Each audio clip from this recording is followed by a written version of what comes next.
नाजरीन, क्या पाक सऊदी दिफाई मुआहिदे के अंदर अब ईरान और इराक भी शामिल होने वाले हैं? क्या भारत सुखोई 57 हासिल करने वाला है? एक खबर सामने आई जिसके बाद बहुत सा ढंढोरा पीटा गया भारतीय मीडिया के ऊपर कि भाई अब तो हम लोग 5th जनरेशन हासिल करेंगे, हमारे पास 140 रशिया के तैयार करदा Su-57 आने वाले हैं। लेकिन इस खबर का ड्रॉप सीन क्या है, आज की वीडियो में आपके सामने रखेंगे और आपको बताएंगे कि अमेरिकी सदर किस तरह से अब मशरिक़ वुस्ता को लेकर एक बार फिर से एक्टिव हो चुके हैं। उनके पास एक ग्रेटनेस का प्लान है कि वो मशरिक़ वुस्ता के अंदर क्या करेंगे और उसके बाद क्या होगा, ये सब कुछ उनके जहन के अंदर तैयार है। लेकिन मुमकिन तौर पे वो क्या करने जा रहे हैं, आज की वीडियो में वो भी तफसीलात आपके सामने रखेंगे और आपको तमाम तर चीजें समझाने की कोशिश करेंगे। लेकिन इस सबसे पहले हमारी आपसे दस्तबस्ता गुजारिश है कि इस चैनल को लाइक कीजिए, सब्सक्राइब कीजिए और बेल आइकन को लाजमी दबा दीजिए ताकि हर नई आने वाली वीडियो आप तक बर वक्त पहुंच सके।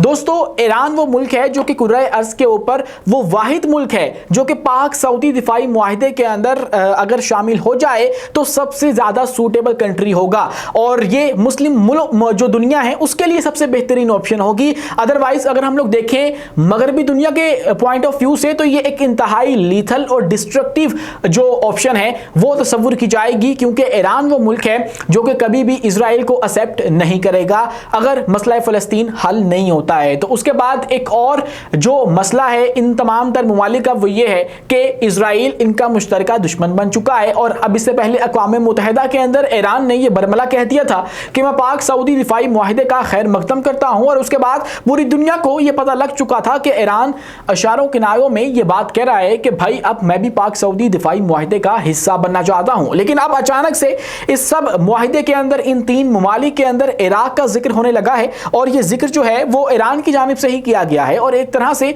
ऑफिशियल अनाउंसमेंट कर दी गई है कि अब हम लोग भी इस पाक दिफाई तारीखी दिफाई मुआहिदे का हिस्सा बनना चाहते हैं। और ये अनाउंसमेंट जो है वो जनरल याहिया रहीम सफ़ी की जानिब से की गई है जो कि कोई मामूली इंसान नहीं है या कोई मामूली जर्नल नहीं है ईरान के, ये उनके सुप्रीम लीडर आयतुल्लाह खामनाई के एडवाइजर हैं, यानी कि उनको एडवाइस देते हैं। और उसके बाद अगर इनकी जानिब से कहा जा रहा है कि पाकिस्तान, सऊदी अरब, ईरान और इराक को मिलकर एक नया डिफेंस पैक्ट करना चाहिए तो फिर ये बात जो है वो एक मानी खेज बात है और इसके अंदर बहुत सी चीज़ें छुपी हैं। तो यहाँ पर सवाल ये उठता है कि क्या इराक जो है वो इसका हिस्सा बनेगा या इराक को शामिल करके ईरान क्या हासिल करना चाहता है। तो उसके लिए हमें 2-3 बातें समझना होंगी। नंबर 1 पे तो ये है कि ईरान को इससे फ़ायदा हो जाएगा, क्योंकि ईरान एक तो इराक के अंदर अपना इन्फ्लुएंस भी रखता है, जैसे दीगर ममालिक के अंदर या मशरिक़ वुस्ता के अंदर उसने अपना नेटवर्क फैला रखा है और प्रोक्सीज के थ्रू तमाम तर काम करवाता है, दुश्मन को ज़ेर करता है।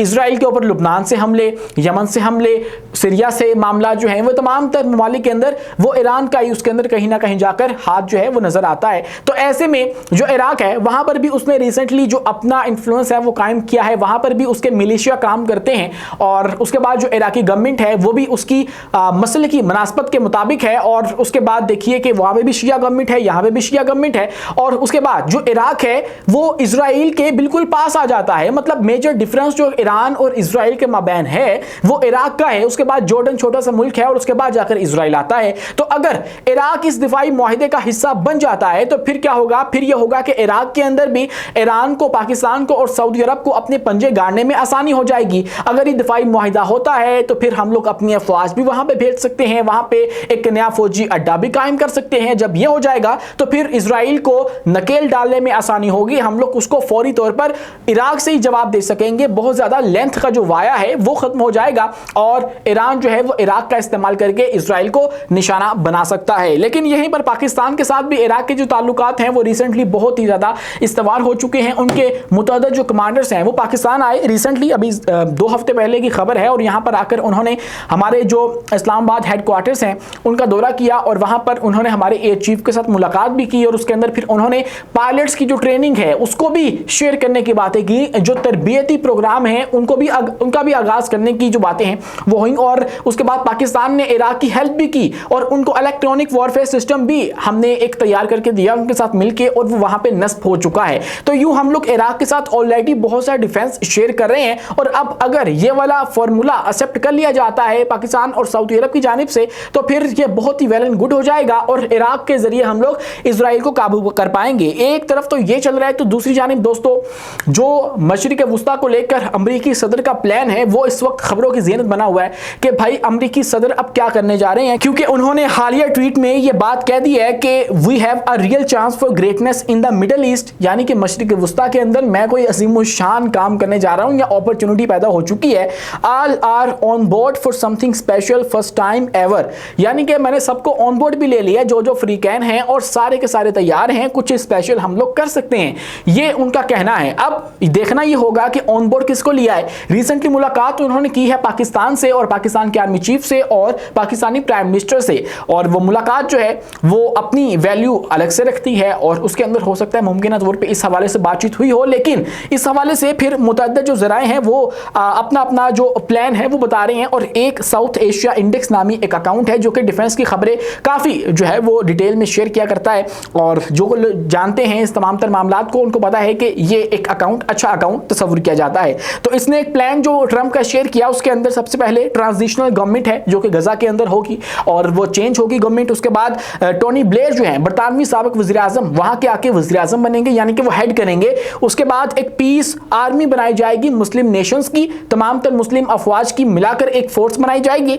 उसके बाद पीस आर्मी गजा का कंट्रोल संभालेगी। उसके बाद क्या होगा कि इजराइल गजा से निकाल दिया जाएगा, उसको छोड़ने का कहा जाएगा और वेस्ट बैंक से भी उसको निकलने का कह दिया जाएगा। उसके बाद जो वहां की फलस्तीनी तंजीम है उसको डिसआर्म्ड किया जाएगा, यानी कि उसको वहां से खत्म किया जाएगा, उसको कंट्रोल खत्म किया जाएगा। उसके बाद गजा को दोबारा से तामीर किया जाएगा, वेस्ट बैंक को भी किया जाएगा। अरब कंट्रीज जो हैं वो इस तमाम तर की फंडिंग करेंगी। और उसके बाद क्या होगा, पाकिस्तान टू प्ले की रोल इन गजा, ये भी कहना था इसी अकाउंट का, जिसको बहुत से लोगों ने देखा है और ये मुमकिन तौर पर फॉर्मूला सही भी नजर आता है, क्योंकि पाकिस्तान को जिस तरह से रिसेंटली अमेरिका ने इंपॉर्टेंस दी है और आप देखिए कि ओवरऑल मुस्लिम दुनिया को उठाकर पाकिस्तान की अलग एक इंपॉर्टेंस है। पाकिस्तान को आप इग्नोर नहीं कर सकते हैं क्योंकि पाकिस्तान इन सब में से वाहिद न्यूक्लियर पावर है और उसके बाद पाकिस्तान की अफवाज भी अपना एक ऐसा ट्रैक रिकॉर्ड रखती हैं कि उसको इग्नोर नहीं किया जा सकता। इसके अलावा इंडोनेशिया बड़ा मुल्क है, उसकी बड़ी अफवाज हैं, तुर्किया की अच्छी अफवाज हैं। तो इन सब को मिला के एक जो पीस आर्मी है वो बनाई जाएगी जो कि गजा का कंट्रोल संभालेगी और गजा के अंदर ये ऑपरेशन जो है वो शुरू किया जाएगा। और शायद यही अमेरिकी सदर के दिमाग के अंदर है और जिसको लेकर उसने पाकिस्तान के साथ मुलाकात भी की है, उसने नेतन्याहू के साथ मुलाकात भी की है और वो भी करने वाला है। मतलब नेतन्याहू जा रहा है और जाके मुलाकात करेगा और उसके बाद ये तमाम तर मामला जो है वो किसी हतमी तरफ जाते हुए नजर आएंगे। जहां पे दोस्तों एक तरफ ये हो रहा है तो वहीं हमारे हमसाए कोशिश कर रहे हैं कि किसी तरीके से वो 5th जनरेशन फाइटर जेट हासिल कर ले, क्योंकि उनको मसला है पाकिस्तान को लेकर के पाकिस्तान के पास जल्द ही 5th जनरेशन आने वाला है। और रिसेंटली जो हमारे सुप्रीम कमांडर चाइना गए हुए थे वहां से भी कुछ खबरें सामने आई हैं जिसने हमारे हमसायों पर बिजली गिरा दी है और उनके खदशात में इजाफा कर दिया है। लेकिन अब भारत की जानिब से खबर सामने आई है कि भारत 140 अदद सुखोई 57 5वीं जनरेशन के फाइटर तैयारे खरीदने पर गौर कर रहा है ताकि उसके 7 स्क्वाड्रंस को इससे लैस किया जा सके, 7 स्क्वाड्रंस नए तैयार किए जा सके। अब खरीदारी इसकी कैसे होगी ये उनका प्लान है। उसके मुताबिक 2 स्क्वाड्रंस के तैयारे बराह रास्त रूस से खरीदे जाएंगे।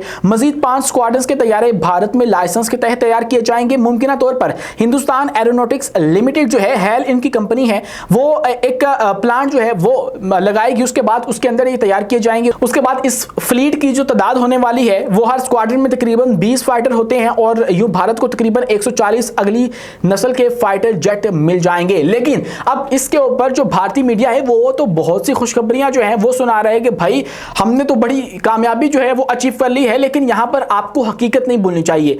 हकीकत यह है कि पूरी दुनिया के अंदर अगर आप लोग उठाकर देखें तो 5th जनरेशन 4 से 5 हैं और उसके अंदर से सबसे ज्यादा जो माठा समझा जाता है ना, कमजोर समझा जाता है, वो रशिया वाला सुखोई 57 है।